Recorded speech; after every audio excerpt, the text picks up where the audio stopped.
I'm sorry, what is the indicator here?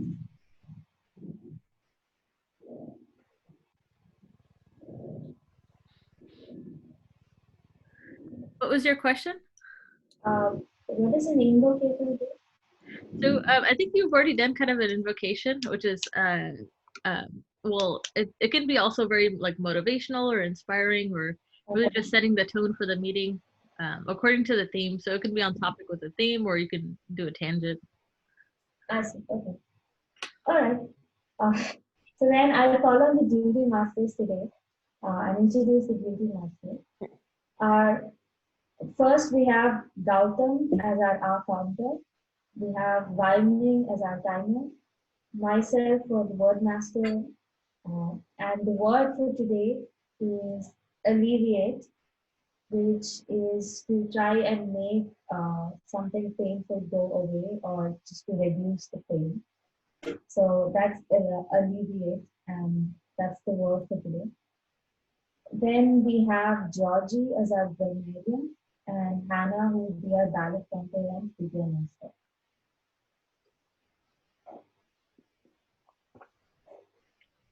I apologize. What's the word again? Alleviate. I put pasted it on the chat here. Alleviate. That's to okay. Alleviate. And could I ask how long the speeches are? 5 to 7. Yeah. Mine is 7. Actually, all of you can. Yeah. Go ahead. Tao? Mine is 7 to 9. 7 and 9. And then Jose and Harun? Mine would be about 5 to 7. Mine is 5 to 7. And please take note of your evaluator. I think Georgie is evaluator speaker number 1, Wyming evaluator 2, and then Gautam evaluator 3. Is that still correct, Chandana? Yeah. Yes.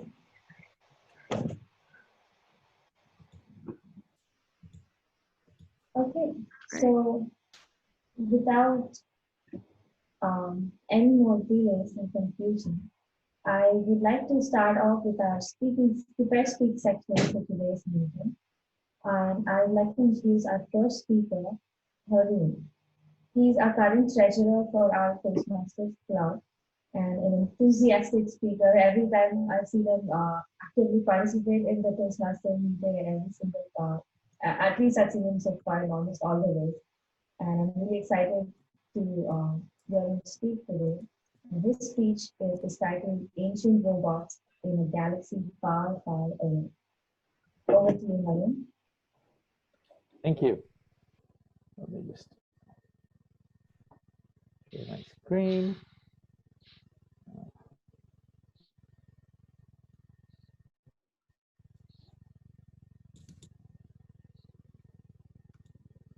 Okay. Oh, sorry.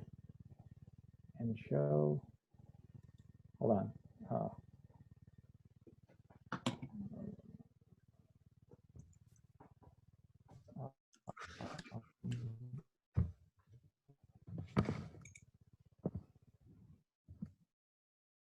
So did you see my, can you see my screen? We can see your screen, Harun. I think you're in presenter mode with the notes. So if you just want to flip. Oh, right, yeah. I think that's what I did wrong. Let me just put this over here and view, presenter view.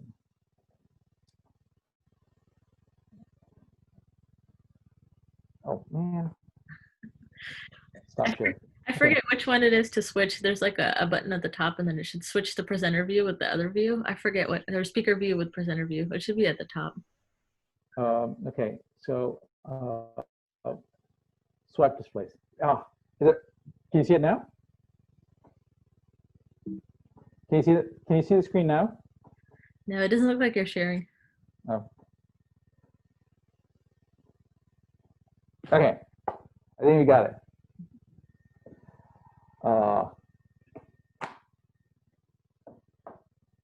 Okay. Hold on. Let me just set up for a second. And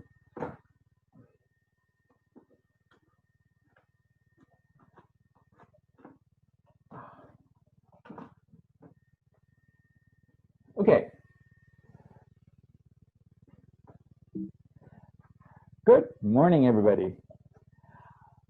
Today's topic is a topic that is from a set of movies, was inspired by a movie that's very dear to me. I am a huge Star Wars fan, and it's something that I've been wanting to talk about for some time. Today, I'm going to be talking about the robots in Star Wars, and that's why I've talked about robots in a galaxy far, far away. So if any one of you have actually seen Star Wars, you know, they always open up in a long time ago in a galaxy far, far away. And that's what I'm going to be talking about, because these robots are supposed to be ancient. They're in a galaxy very far. And it's really about an exploration of what the kind of robots there are, what they do, and what they are about in the storyline in Star Wars. So I guess the first question that anybody asks is, what the hell is a droid? Well, so when Star Wars first came out, the writers and designers actually started off, they wanted to have something that had human characteristics. They didn't want to use the word robot because it seemed somewhat impersonal. So one of the set designers actually decided to call them an android, call them a droid, which is short for android. Now, these robots have some degree of artificial intelligence. They may be super dumb electromechanical tools that are very basic automatons, or they might go run to the complete very end, where if you wanted to actually, they could impersonate a human being. Now, for those with computer science background might have heard something called a Turing test. So these kinds of robots would actually pass that Turing test, because if you were to put them inside another room, they could actually masquerade as having a sentient personality. And you couldn't tell the difference if you were talking to a program or to a machine. Now, what types of droids are there, or robots? Well, the droids were often classified by work and function. Function often defined the shape of the robot. Some robots were even created in the shape of their creators. So for example, in the Star Wars universe, there are plenty of robots. Humans actually make the majority of the beings in the galaxy. So a lot of the robots have anthropomorphic shapes. They show some kind of self-awareness, like for example, a robot, like I said earlier, a robot may be complete masquerade a living being. They could operate in a variety of environments. They weren't constrained by what the environments that beings or any other life form lived in. And they often developed a lot of personalities for an advanced robots. The one advantage that these robots had was that they could actually operate in these environments completely unconstrained. So you could actually put a robot in space and they would be completely okay. However, the other law that these robots had was that they always had to be obedient to their owners. So, and this actually opened up a lot of weird questions about what they were supposed to be doing. Now, the most iconic robots in the whole movie, in all the movie series, are C-3PO and R2-D2. I made a mistake over there in the spelling. Now, C-3PO was these were the first two robots, and they were that appeared in the movies. And you see them, and the special thing to note about these robots is that they've actually appeared in nearly 11 or 10 of the 11 movies that have come out for Star Wars, including the individual stories. Like, for example, C-3PO was also seen in the standalone movies Rogue One. C-3PO was a protocol droid. It's an example of a protocol droid.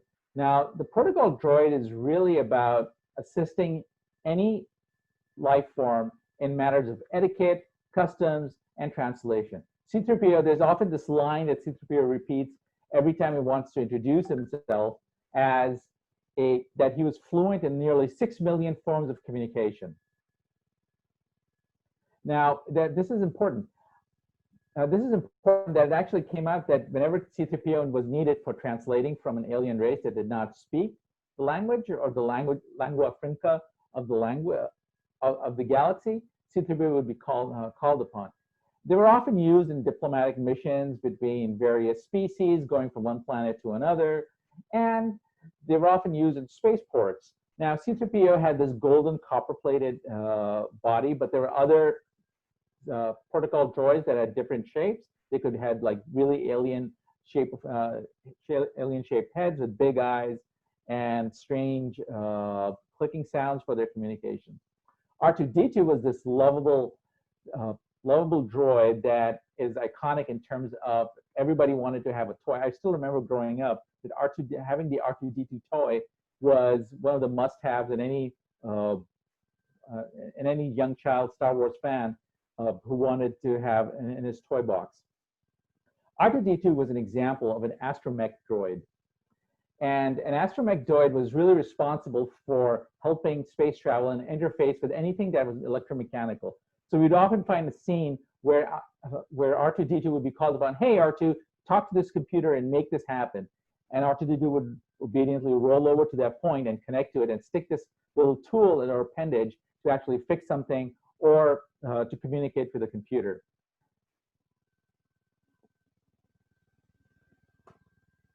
Another example of an advanced astromech that appeared in the sequels was BB-8. Now, BB-8 had a really weird thing, and I thought it was always a little cartoonish, where they had a little ball and a head on top of that ball. How it actually maintained that connection between the body and wasn't exactly clear to me, but I never actually got that feeling of affinity that I developed for R2-D2. Now, another interesting robot was L337. L337 appeared in the standalone movie called Solo, and I think it was Star Wars' first Vogue droid.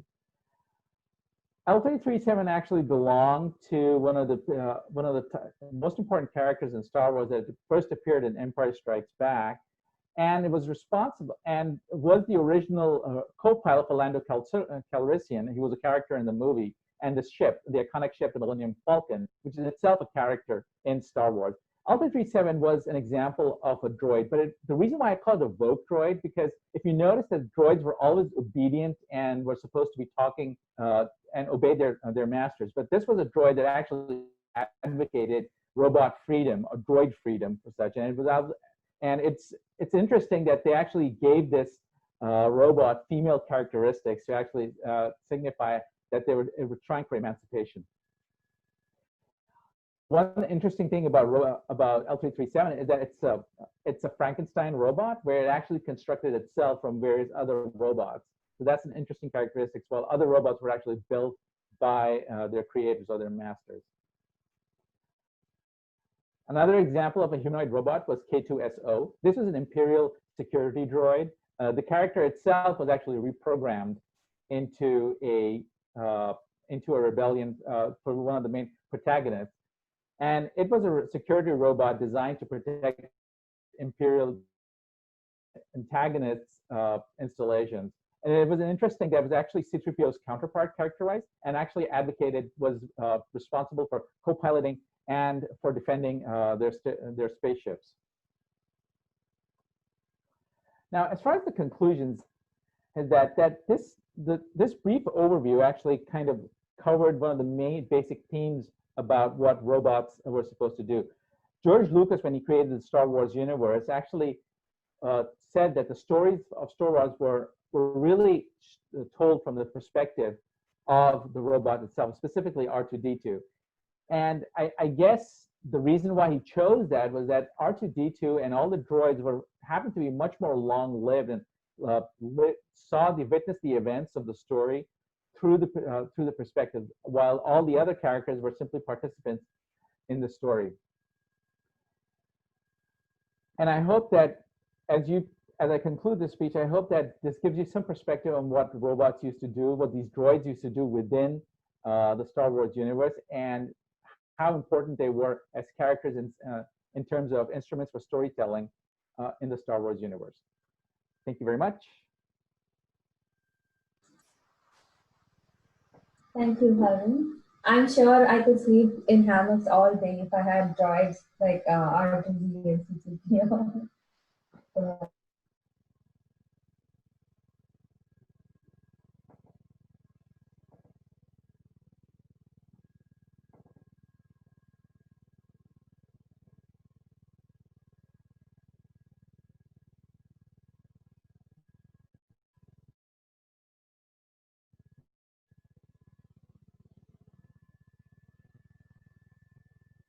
Thank you for that speech.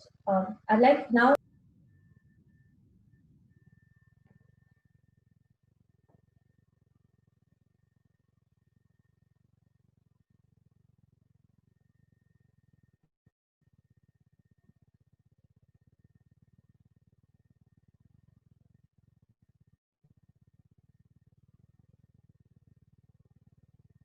Hello? Oh, Chandan, Hello? you're on mute. I thought I introduced our second speaker. I guess nobody heard it. All right, I'd like to introduce our second speaker for today. It's Jose. He's presenting from his L1 research and presentation project. And his speech title is Strategic Selling. Strategic Selling, Jose. Please take it away.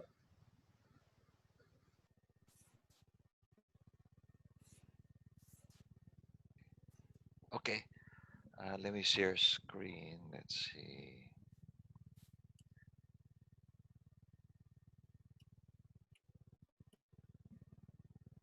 Okay.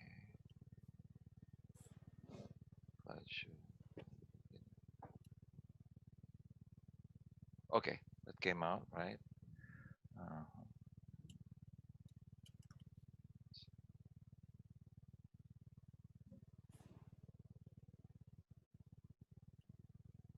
okay.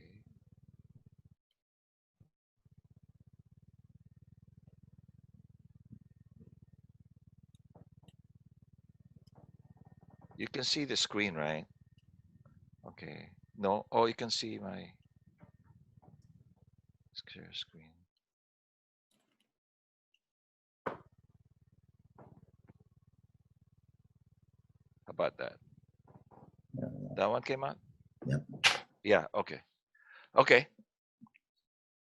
Good morning, fellow Toastmasters. Today, as you all know, I always cover well-being. But today, I'll cover something else. Well, it is part of your well-being. This time it will be your economic well-being. It will be in strategic selling. Everybody had a sales job before or have done any sales? You've done sales, right? Okay. Well, I would like everyone to view this presentation in terms of yourself, because everybody has one time or another experience selling, right? You have to sell yourself when you look for a job. So this will be a new viewpoint, though. This is business to business selling, in that you're going to see the complexities of technical selling, which there's a lot to it, but you may pick out a few points, and maybe you can change your strategy when you sell yourself, or when you sell a simple thing like lemonade, let's say. So we'll proceed. I see. It doesn't go. Wait a minute. It doesn't. Okay. So these are my resources. This is where I came from. When I was in my current job, we had a lot of VP of sales. It was very, very demanding. It was very, very challenging. But there was one VP of sales that was pretty good. He initiated a program that was very, very good, and a very, very relevant and very, very well thought of program. So this is a Miller Hyman program. I went to their seminars, and this is the book where it's based on. But I have to give you a caveat. The book gives you the theory. The seminars give you the procedures. You learn a whole bunch of checklists, but you do have to apply it. Your personal experience is very important. And you'll notice that as you go through the actual implementation of their process, it filters, and you kind of do your own style and you adapt it to your own situation. And that's what I'm going to present. You'll see a little bit of that in this presentation. First, the key elements. I only gave you 3. There's actually 6, but I found out through experience that it actually is only about it. The key points are actually only 3, and I'll cover these key points. And you'll notice that some of the key points you are familiar already, and it's well you always hear in the industry. But this is a chance for you to learn what these key points mean. First of all, buying influence, and this is another way of looking at it. Buying influence is more an analysis of the customer's organization, right? Organizational structure. In other words, you have to know where within the organization you have to approach and what the effect is. And the effects are either economic, user, technical, and there's a few people that can coach you into selling. First, when you communicate with people differently in the organization. A CEO, I'm the application engineer, so I do the more like the technical sales. But there's also a sales guy, and the sales guy takes out the CEO, invites him to golf, right? Golf it's an odd thing, but yeah, something like that, golf, right? VP of engineering. Sometimes it works out that you get introduced by the test manager. Sometimes you get introduced. That's how it works. For me, my experience, CEOs, I see them in trade shows. So it's a different way of communicating, right? Sometimes they just approach you. Sometimes you approach them. So there's a different way of communicating with each and every person within the organization. The economic roles are more the accountants, which is the right column. The user role is more the left column, the test floor manager, test engineering, test technician. The technical arm, the technical column is the middle row, right? Product development, product engineering. They all affect the decision-making process. And there are key personnel within each and every arm, each and every column. And I noticed in my experience that the major expert within each column is the actual decision maker. It's not always the manager, right? If the manager is really a good expert, then he becomes decision maker. Sometimes it's test engineer, sometimes test manager. It depends. So in a situation like this, right, you're analyzing a organizational structure of a company, there's a lot of unknowns. You won't know everyone. So, but what you should do is to alleviate the confusion. Once in a while, ask the question: what does this guy do? What does that guy do? And you cover a little bit of the unknown, and you'll be able to adapt to change. We'll go on to the next key element. Next key element is response mode. You hear this all the time. What happened? Do we get a win-win on this meeting, right? It's always a win-win situation, right? You always hear that phrase, win-win. Well, win-win is more a perception, right? You have to win, right? You have to make profit. But the customer has to have performance also, right? And the key elements is the perception of the problem, right? You have to convince the customer that the problem exists and you have the solution and they trust you with that solution. And trust, and one of the few things in sales that I learned as very, very important is trust. Trust is the hardest thing to achieve. So I'm very, very careful what I say and how I say it.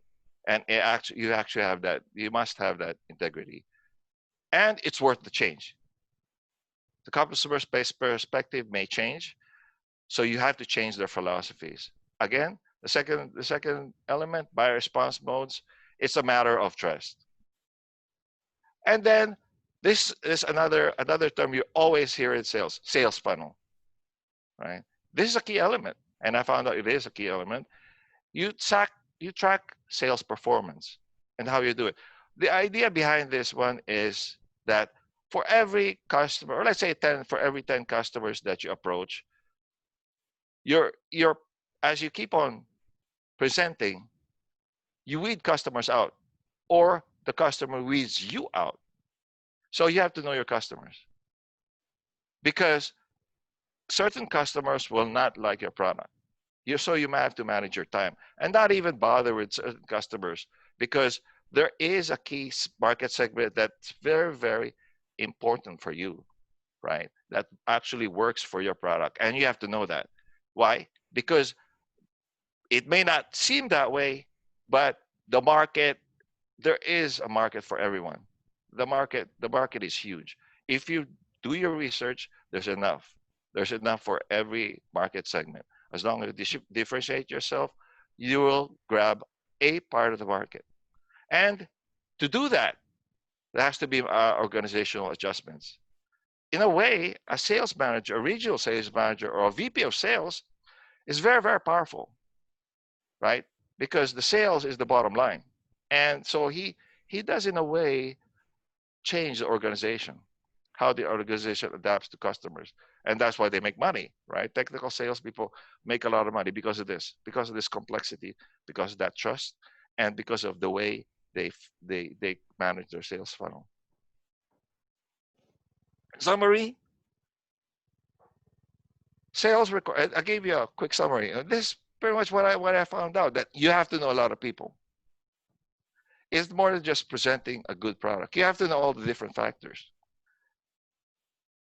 And it requires the organization to adapt. So it looks very complex. You may pick a few pointers, and I encourage you to pick a few pointers of what I presented.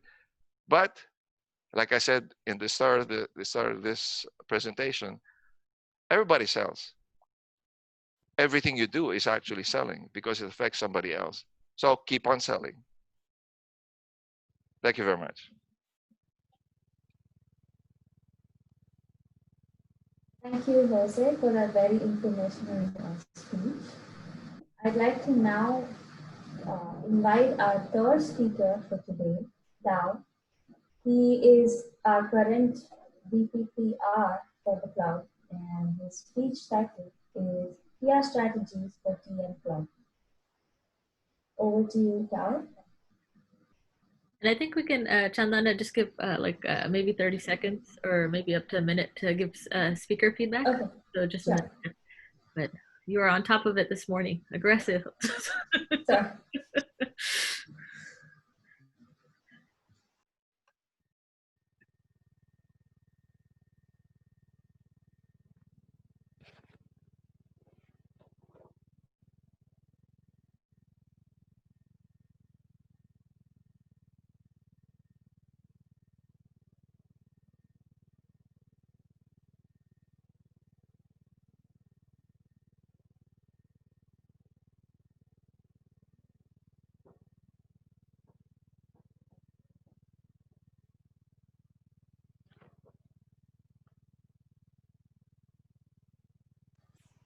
Okay.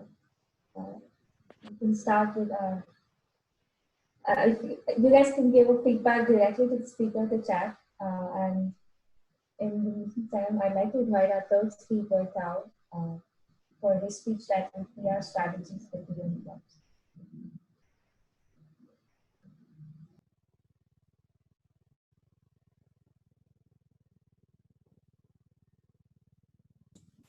Sorry, 1 second. Let me just figure out the sharing part. All right, can you see what I'm sharing on your screen? Okay, good. Good morning, fellow Toastmasters and dear honored guest, even though we have none. Today, I want to talk about PR strategies for Toastmaster clubs in the COVID-19 era. Now, about 2 weeks ago, I attended the club officer training. Now, typically, I don't think very highly of trainings. They tend to be full of bureaucratic details and formalities. But this one, I'm pleasantly surprised. We actually had a very lively discussion about what to do given the impact of the pandemics. As it turns out, many clubs are facing really notable changes given the pandemic, and this will potentially change the way we conduct PR as well. So today I just want to go over some of the details, and hopefully that will inspire everyone to think about what we all can do to get through this situation.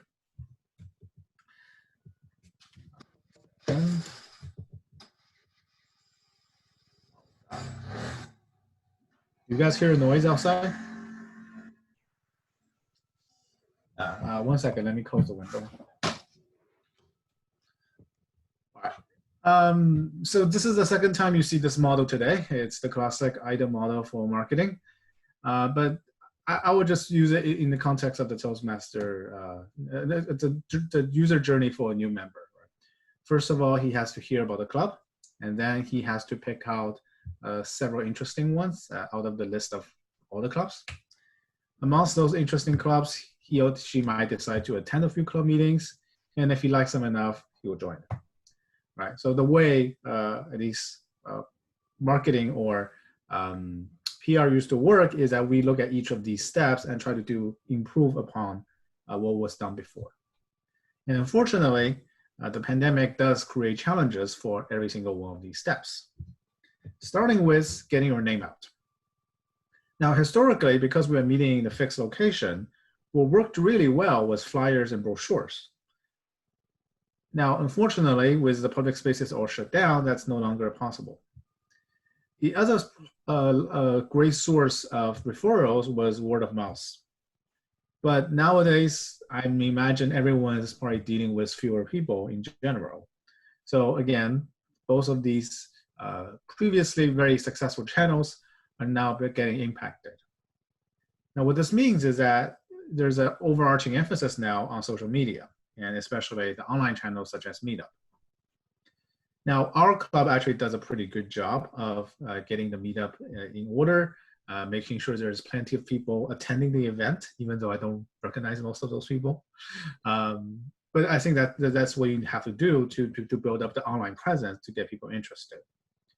It's less of an issue for us, but I just want to mention that it is also a challenge to figure out what social media channel to use, depending on the demographics.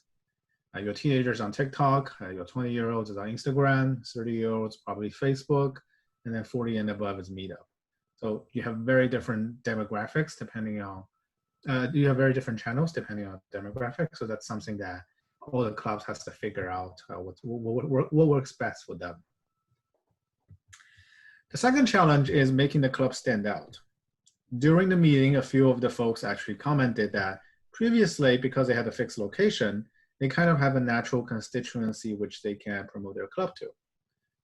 But now, with everything online, now all the clubs start to look the same. So this poses a significant challenge for them to attract new members. Now this club, again, does a pretty good job, thanks to our previous leaderships. First of all, we do have a very unique brand name. So that does help us stand out compared to other clubs. Although I have heard comments that saying that they also the name Startup Speaker can also be intimidating because people might find that they're not interested in startup. And the second thing that this club did really well happened to be the landing pages online, whether it's the club website as well as the Meetup page. The fact those are very well maintained actually give us very significant credibility when it comes to attracting new members. And a lot of clubs struggle with this, and I do think that it is very important to create a favorable first impression online, because that's the only way to differentiate in this new world. But I think the biggest challenge, in my opinion, from going from a physical meeting to online, is that it's just not as easy to foster connections in the digital world. Now, when we were meeting in person, we can actually bond over small talks, over just better connections overall. But now we're just staring each other in the screen, so it is much harder to engender the same kind of feelings as we used to develop in person. Not to mention the fact that this is yet another Zoom call, when I imagine we already spent too much time on Zoom anyway during the day.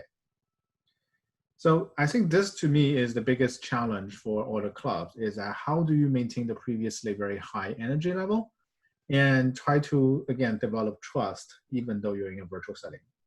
Because at the end of the day, if new potential club members come to our meeting, and if they don't come away as impressed or does not feel as connected, they're not going to join the club, right? So that to me is the biggest challenge that we need to address.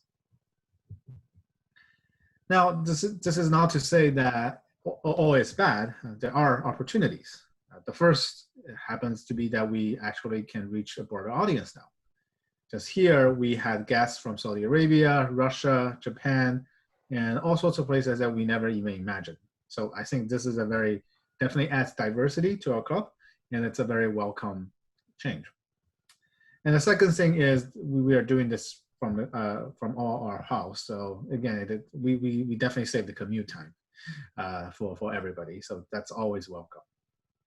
So again, looking at the pandemic situation, unfortunately, I don't think it's getting any better.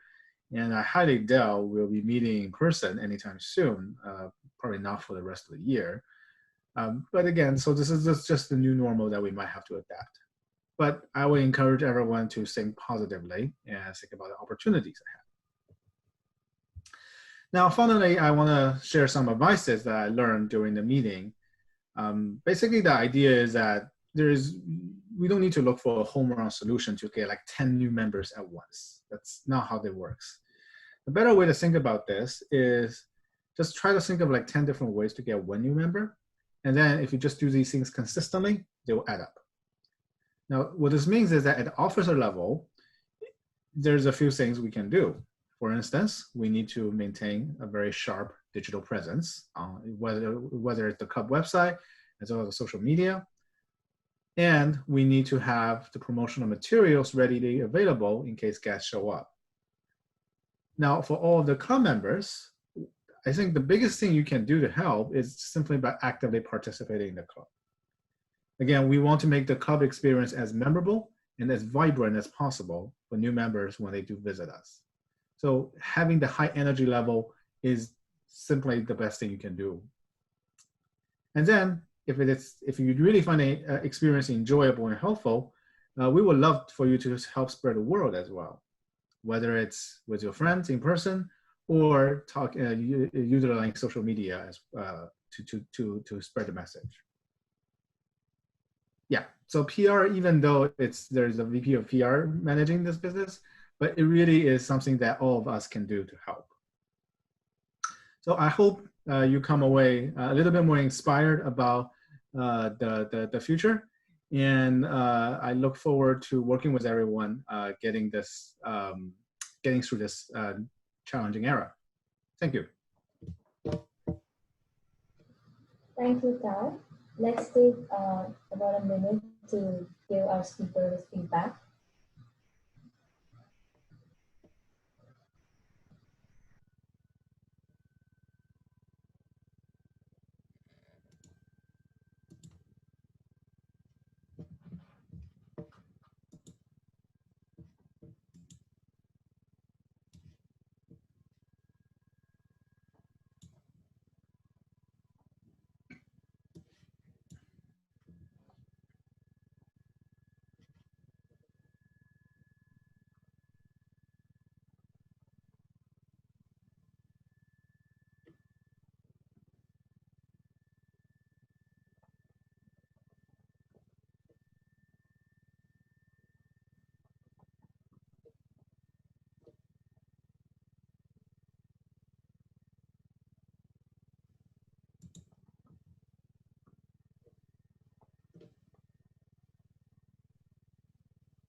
Okay.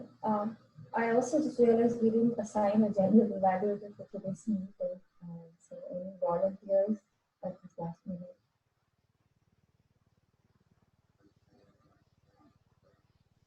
I can be general evaluator. It's not a problem. Okay.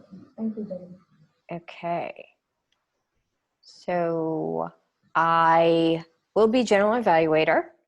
And now, as part of our meeting, the best part is to get instant feedback on the speeches that we just heard. We will begin with our first evaluator evaluating our first speaker, the first evaluator happens to be me. So I will transition to me. Yay, me. All right, so today I will be evaluating Haroon's speech. So Haroon, I don't know, my rest of my fellow Toastmasters, I really loved the speech that you gave. I thought you started off really strong. I loved the title, Ancient Robots in a Galaxy Far, Far Away. Loved the contrast there. I think that you did a really good job with the slides. There was a little technical difficulty in the beginning, which kind of had you stumbling at the start. In the beginning, the first sentence or two, you were kind of stumbling over your words as you were trying to gather your thoughts, since you were having problems in the beginning with getting the slides up. So my suggestion on that would be to, if you do have something that flusters you a little bit before you start your presentation, maybe just take a moment or two to center yourself, to just bring your focus back to you and get basically your heart rate down, so you can then focus on delivering the words coming out of your mouth without too many ahs and ums. After you got through the first couple sentences, everything quite went well. Let's see. You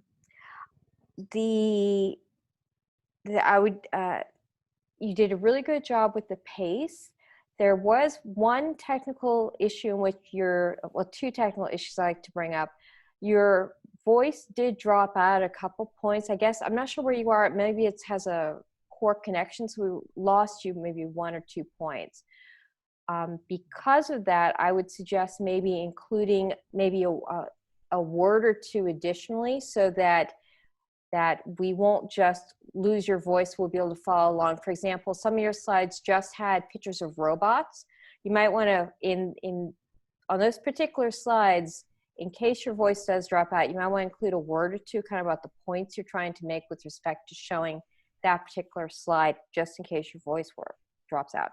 Also, you were kind of reading along through your slides and thinking about them simultaneously. For example, you said, you looked at your slide that had the R2-D2 image and you said, oh, I misspelled his name.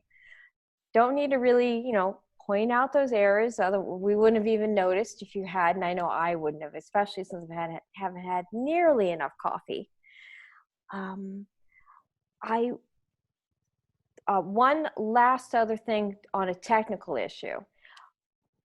Because of the way your screen is set up, your image itself is very dark, so I can't read your facial features.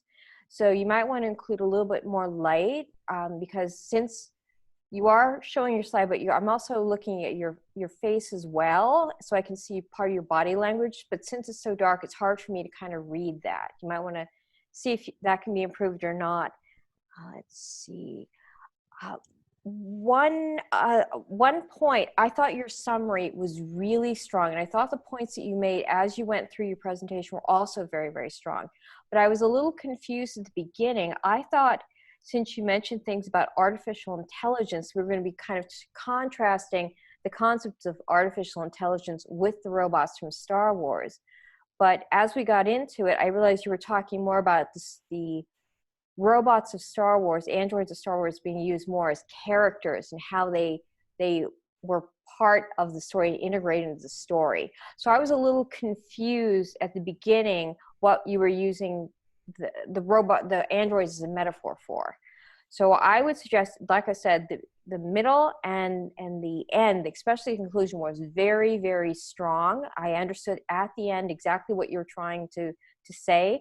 I would say maybe mention that at the beginning as well, so I can kind of understand that this is more about character development with respect to using androids versus understanding artificial intelligence. Other than that, like I said, I thought it was a really excellent speech, and once again, really great job. Thank you. Yay, me. All right. As general evaluator, I will now move over to our next presenter, our next evaluator, who in this case should be Waming. Waming? Thank you, Ms. General Evaluator, fellow Toastmasters, and especially Jose. So Jose, you gave us a very interesting talk. And it's so interesting that I have a suggestion at the end. But anyway, very, very well organized speech in terms of you have a set of slides that talked about what the theme is, strategic selling, and the 3 elements that you're going to talk about, and then you actually deliver in your speech what those 3 elements are to strategic selling. And it's a very interesting talk, and you have a good pace in terms of describing all that. And so my suggestion is, this is so interesting that you might consider a series of future talks, go into more details on each element, and talk about them, and maybe tell some stories around it, especially maybe your experience, if you're willing to share that. Some of that could be proprietary information, so you might want to consider whether that works or not. At the same time, this whole idea of strategic selling applies to certain types of selling. And I believe it's primarily around high dollar items, maybe the products that you're involved in, because it does involve a lot of people that spending a lot of time trying to figure out who the customers are and how much money they would be spending and who the influencers and so on. And so and there are certain things that really apply and very important. And I came from a large company. I worked for a number of large companies, and the idea there is you have really big dollar amounts. You sell millions of dollars, and therefore you have to find the right people and so through that. Now, there's a different level of selling for other items. So my suggestion there is to alleviate this confusion, consider the idea of focusing, talk about what kind of items you're talking about selling. But otherwise, very, very good talk. Lots of interesting details. My request, if you're interested, is to consider a series of future talks on each one of those items, because I think, condense a whole week or several days of sales training into less than 10 minutes. And I could be very interesting. In any case, very good talk. Thank you.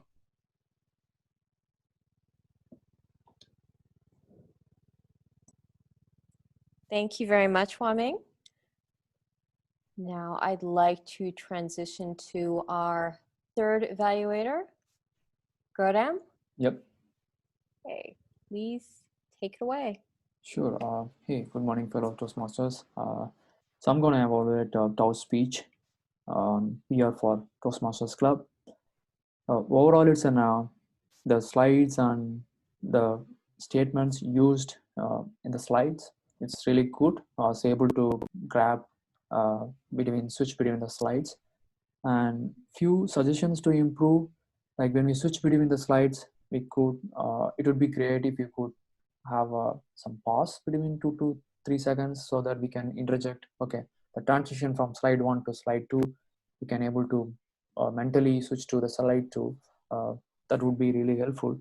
And voice pitch, it's up and down, so I felt it could be a great one if you could maintain the same pitch level when we transition between the slides under the statements. Some face gestures and expressions could be really great. So I saw that face expression is remains constant between slides and changing the topics.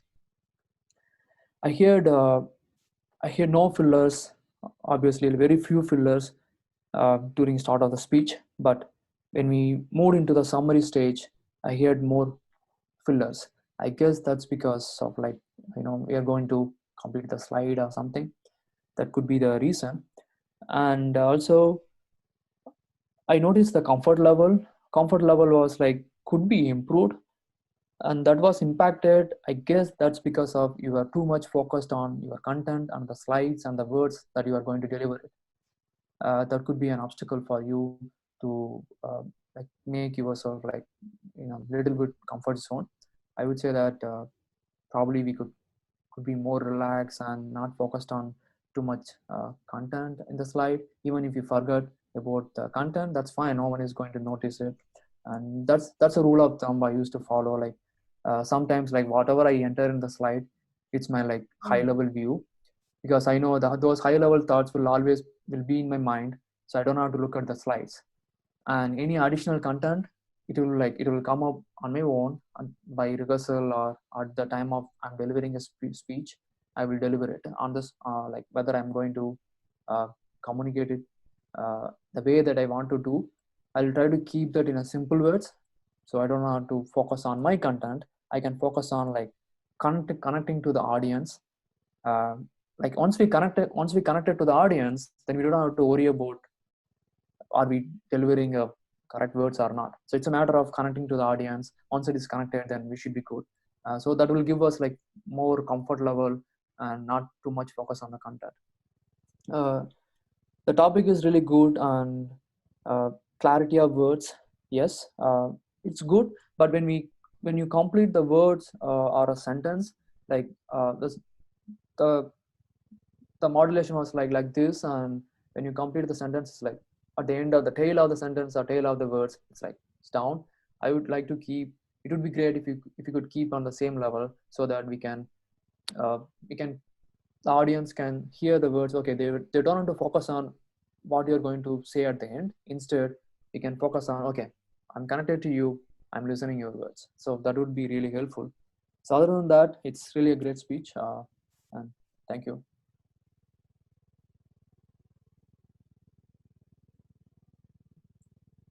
Thank you very much.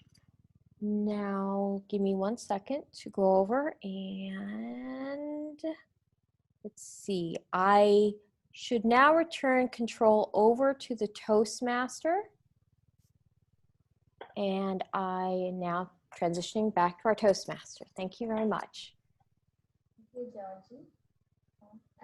I was just wondering, like, should we just skip directly to the duty master reports because we're short on time, or do you think? Yeah, I think we can do that. I had table topics questions, but they might take a little while, so I think we can do that for this meeting. Okay. Yeah, in that case, Georgie, I would like to give the control back to you to call for our duty master report. All right. Our summary for the meeting, I believe we started on the correct time. At least I think we started pretty close to time. I guess maybe we had a little trouble getting started. I wasn't really sure. Or maybe our speeches ran long. I'm not sure why we are, what exactly happened. But I think that everyone did a really good job putting forth their opinions and thoughts on the meeting themselves. One of the other things that I should critique beyond the meeting itself is our individual evaluators. I want to alleviate their concerns about how well they did their evaluations. With myself, obviously my evaluation was perfect, and I can think of nothing more to add. I'm sure that Harun may have different opinions on that. Jose, I think you did a really good job. I'm sorry. That is incorrect. 1 second. Oh, Wang. Sorry, Wang. Let's see. I thought you did a really good job with your evaluation to Jose. I think that you suggesting that he expanded into many further speeches is a good point. But in general, I think he did a really good job with it, and I agree with you on that. Let's see. Garwan, I thought your points were really well made, and they were well organized. You had that nice little list that you read through to make sure you got through the different points. And also, I thought you did a really good job providing examples of exactly what you were talking about. Pointing out, for example, maintain the volume. And also, I like the point you made about keeping the slides clean with very few words. That really wasn't necessary. And that is it with respect to the evaluators themselves. With respect to the individual meeting, like I said, I think all is good there. And then I'm now supposed to call on our duty masters. And I will start with Waming. Waming, can you please give us a timing report? Yes, Miss General Evaluator, fellow Toastmasters. On the speeches, Haroon spoke for 9 minutes and 40 seconds, Jose 10 minutes, Tao 8 minutes and 48 seconds. In the evaluation, Georgie spoke for 4 minutes and 25 seconds. I spoke for 2 minutes and 40. Gautam, 3 minutes and 39. Okay. Thank you very much. And now I will now ask for our, one second. I will now ask for our word master to give their evaluation. Chandra? I only heard 2 members today who used the word of the day. One was Jose and the other one was Georgie. Oh, actually I did, but that's fine.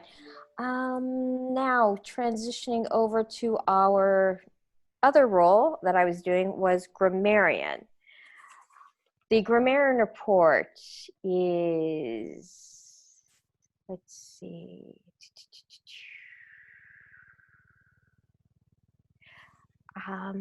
Jose, I thought you did a really good job using the word of the day. You used to alleviate the confusion. I thought that was really well done. You also used a lot of other ones. Trust is the hardest thing to achieve.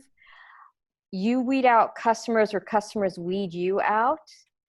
Win-win is more of a perception. The perception is the problem. I thought that was really well done. Tao, engender the same kind of feelings. I thought was a really nice phrase that you used.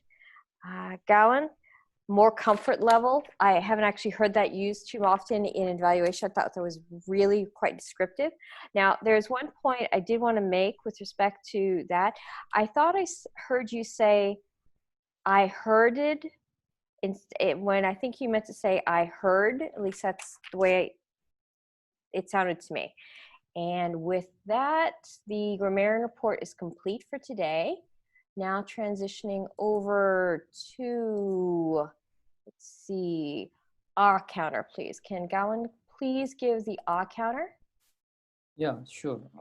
So I noted for everyone, I'm gonna give them in terms of bucket. Hannah between 0 to 5. Wyming, it's between 0 and 5. Myself between 6 and 10.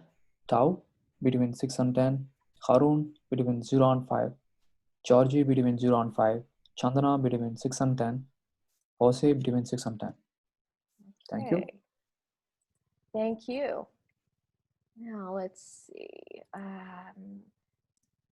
We should also have a joke master today, and I see that should be Waming. Yes. So, Miss General Evaluator, fellow Toastmaster, this lady came into the veterinarian's office with her pet duck. Unfortunately, the duck is lying on her hands. She came in with the duck lying on the hands and asked the veterinarian, "Doctor, my duck is sick. Could you help him?" The doctor looked at the duck, looked at from the head to the tail, looked at it and shakes his head and said, "I'm sorry, lady, the duck has passed away." The lady did not want to believe that and just insisted with the doctor, "Doctor, there must be something you can do. There must be something you can do. This is my pet duck. I want it alive." The doctor looked at it, thought about it, went outside and brought in a big dog, a Labrador retriever. The Labrador and the duck, he put the duck on the table. The Labrador retriever jumped up with the paws on the table, the legs still on the ground, puts his nose on the duck from head to bottom, smell it, and then looked again from top to bottom on the duck, and then the Labrador retriever with his paws on the table looked up at the doctor and shakes his head. So the doctor told the dog to go away. And then he went outside and brought in a cat. The cat jumped up on the table, put his nose on the duck from head to tail, and then looked again from head to tail. And then the cat looked up at the doctor, shakes his head, and then went out. The doctor then went to his computer, start typing, and then a piece of paper came out on the printer. He took the piece of paper, gave it to the lady. The lady looked at the piece of paper and screamed, "Wow, $250. How come you're charging me so much just to tell me the duck is dead?" The doctor said, "If you came in first, and I told you the duck was dead, and it would have cost you $20, but you wanted a lab report and a CAT scan, so it's $250." Miss Toastmaster. Yay. Thank you very much, Hua Ming. And with that, I will now transition to our president. Thank you, Georgie, Ms. General Evaluator and Ms. Toastmaster for this morning. And let me just make sure everybody has voted, and so we can announce the winners.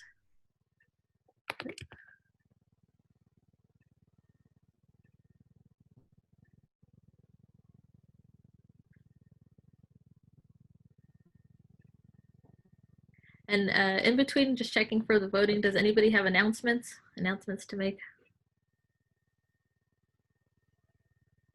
I think, Jose, you've been sending out education goals for everybody. I don't know if you want to talk about that. Okay. That's for everyone. Let me know if you got your education goal, if there's any questions. So that's pretty much what I went through the procedure with a fine tooth comb, and I think that should be correct. So all those links should be correct. So yeah, let me know if you need any help in your. I'm starting to do mine after a few months of a respite. So yeah, so just check on your pathways, and so you can add more, right? Add more in your educational goals. Thank you. Yep. Jose, I think I didn't receive those materials. I'm not sure if my email is received, but I didn't check it, but I don't see any notification from your side. So sure, I'll send it again. Yes. Sure, thank you. Okay, sure. Okay. I also noticed something. So, since I'm a member of 2 clubs, I think Jose, when you sent an email, you said my pathways was not showing up for your club. And okay. I don't know how to change the settings. I was just playing around to see how I can select my pathways for the startup speakers as a base camp. And when I log in, I still see the current pathways manual that I'm following, but I'm not sure if you're able to see the report. So would you like to be in this club? Or your No, I pathway? am. No, you are, I right? just, yeah, I am. Okay, I'll double check with our admin. Yeah, Toastmaster. Okay. Yeah. Yeah, I just don't I know can do how that. the pathways should reflect for both clubs, like the same pathways. Oh, okay. I'll check if if you're in. Yeah, I see you though. Let me double check what the database shows. Okay, I'll do that. All right, so drum roll please for best evaluator. Best evaluator, drum roll please. We have Georgie. Congratulations, Georgie. Give you a big round of applause for Georgie, best evaluator. We have a unique situation because some people omitted the best speaker votes, so we ended up with a tie for all 3 speakers. So I can put you guys in the random name generator, and we can generate a name if you really want a winner. So I'll do that later on to see who the true winner is. But round of applause to all 3 speakers. Definitely got a equal amount of votes. So equal amount of votes for everyone. All right, so congratulations. That concludes our meeting. We'll fill roles for next week. Who wants to be Toastmaster? Could be. Wyoming or Jose? Jose? Well, they also raised his hand. So who wants Okay. it? Okay, we'll have a backup Toastmaster. And does it? I can be table topics again. That way I can do it next week as well. And speakers, I think only Wyoming signed up. Do we have any additional speakers? I'm backup speaker, so Backup if speaker. other people can take the slot. Georgie, was that a hand? I can be a speaker if you need me. Yeah, I can be a speaker as well. So Chandana and Georgie, excellent. Okay. Does anybody want to be evaluator? I can be evaluator. Is that Haroon and Tao? Yeah. Okay, Yeah. Haroon and Tao. Okay. All right.